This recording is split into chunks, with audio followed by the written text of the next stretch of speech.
हर हर महादेव। यदि इस चैनल पे नए हो तो चैनल को सब्सक्राइब करना, लाइक करना। आज का विषय है कि यदि दीपक में फूल बन रहे हैं तो इसका क्या संकेत हो सकता है। तो इसी बिंदु पे आज हम इस वीडियो में हम लोग चर्चा करेंगे। यदि आपके दीपक में फूल बन रहे हैं तो इसका संकेत है कि आपके घर में कोई देव का आगमन हो चुका है। अब देव का आगमन हो चुका है, कोई देवता का आगमन हो चुका है, तो उस देवता को 3 काम करने से वो देवता पूर्ण रूप से आपके घर में वास करना चालू कर देंगे। इसी बिंदु पे आज हम लोग चर्चा पर चर्चा करेंगे। तो एक एक करके आप लोग इस बात को समझना और बड़ी बारीकी से ध्यान देना। और इस चैनल पे नए हैं तो चैनल को सब्सक्राइब करने और 2 4 5 लोगों तक इसको ज़रूर फॉरवर्ड भी करें। इससे प्रभु का कृपा सदैव मिलता रहेगा, प्रभु का सानिध्य आपको मिलता रहेगा। तो आज सबसे पहले हम बताना चाहेंगे कि आखिर ये दीपक में फूल क्यों बनता है। फूल तरह तरह के बनते हैं। आप देखेंगे कि कोई गेंदा के फूल जैसा बन रहा है, तो कोई सीधा बन रहा है, कोई ऊंचा बन रहा है। इस टाइप का फूल का उसमें कटिंग अलग अलग होते हैं, तो उससे अनुमान लगाया जाता है कि ये फूल किनका बन रहा है। तो गेंदा के फूल की तरह अगर बने तो समझ जाना है कि कोई माता कि ये आपके घर में आगमन हो चुका है और ये माता का ही फूल बन रहे हैं।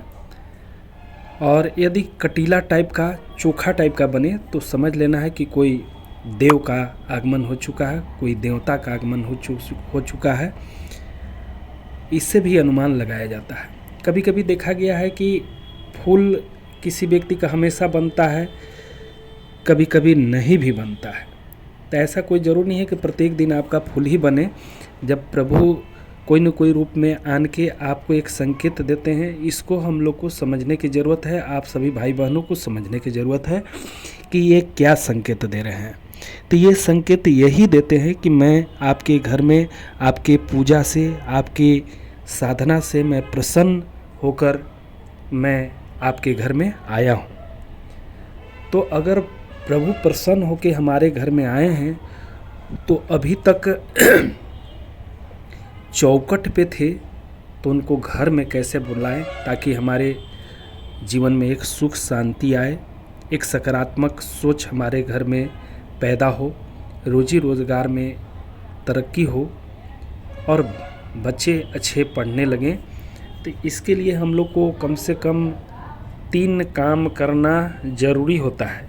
वो मैं एक एक करके बताऊंगा और इसको बारीकी से सुनना और बारीकी से समझ के इसको 2 4 5 लोगों तक इस वीडियो को ज़रूर फॉरवर्ड करना ताकि ये बात और लोगों तक जाए।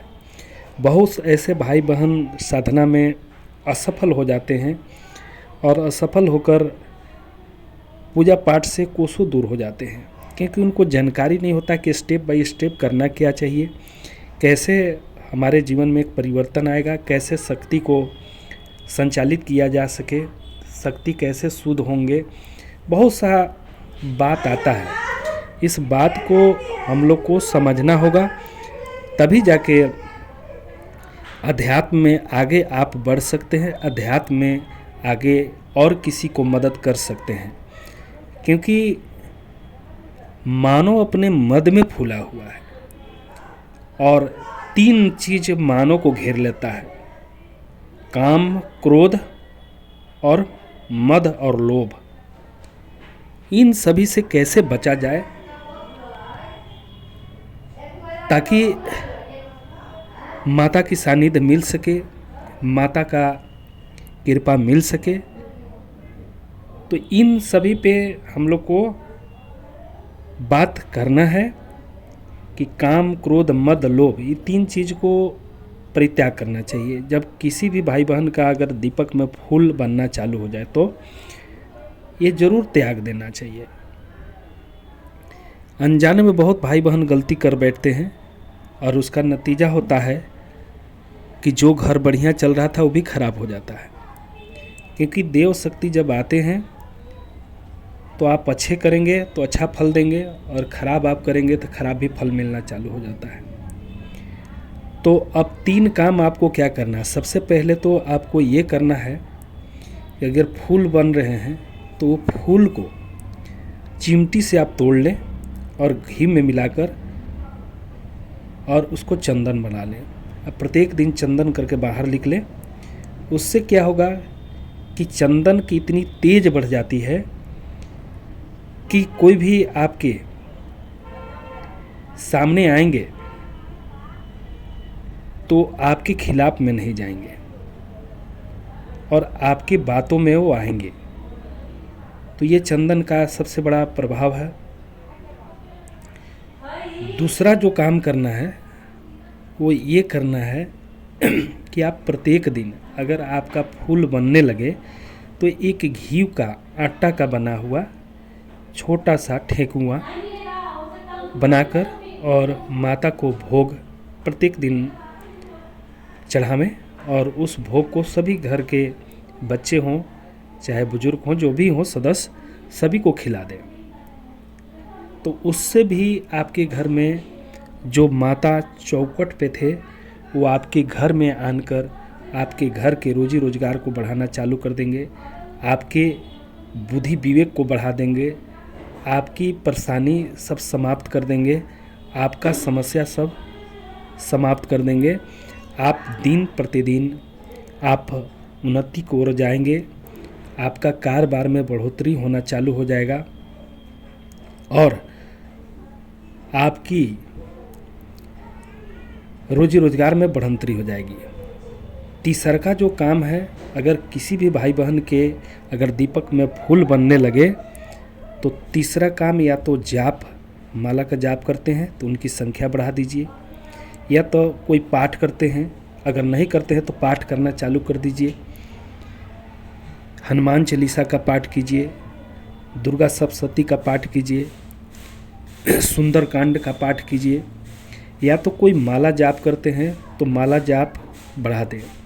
और साथ में उसको एक चीज़ और करना चालू करें कि हो सके तो प्रत्येक दिन आप हवन कर सकते हैं तो कर लें, अगर नहीं कर पाते हैं तो एक दिन सप्ताह में एक दिन मात्र आप भोग देना चालू करें अग्यारी पर।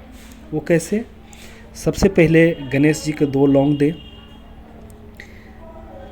एक अगर मान लें आग नहीं है तो आप कपूर पर भी दे सकते हैं। आप कपूर अच्छा कपूर ले लें, ढेला हुआ कपूर जो अच्छे क्वालिटी का हो, कपूर पे आप दे सकते हैं 2 लौंग का। सबसे पहले गणेश भगवान के, एक बाद 2 लौंग गुरु को, तीसरा में अपने इष्ट दें, जो भी आपके इष्ट होंगे उनके नाम से 5 लौंग दें।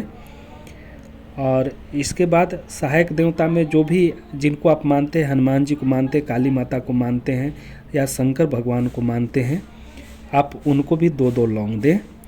इसके बाद लास्ट में अगर जो भोग आप मिश्री का लगा रहे हैं तो 2 मिश्री या 5 मिश्री जहाँ पे आपका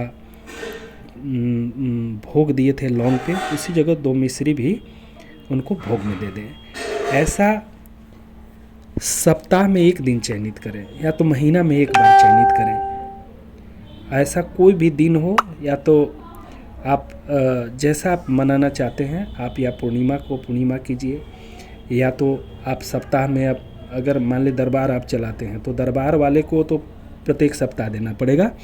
और यदि आप दरबार नहीं चलाते हैं, आप घर में ही पूजा पाठ करते हैं, तो आप महीना में भी एक बार दे सकते हैं। तो ऐसे करने से क्या होगा कि आपकी शक्ति प्रचंड हो जाएंगी और आपका जो दृष्टि कमज़ोर होगा तो दृष्टि खुलना चालू हो जाएगा, आपको दिखाई देने चालू हो जाएंगे, आप तरक्की की ओर जाना चालू कर देंगे और आप जो सोचेंगे वो फलीभूत होना चालू हो जाएगा। जिनको जो कह देंगे वो साबित हो जाएगा। बहुत बहुत धन्यवाद। बहुत बहुत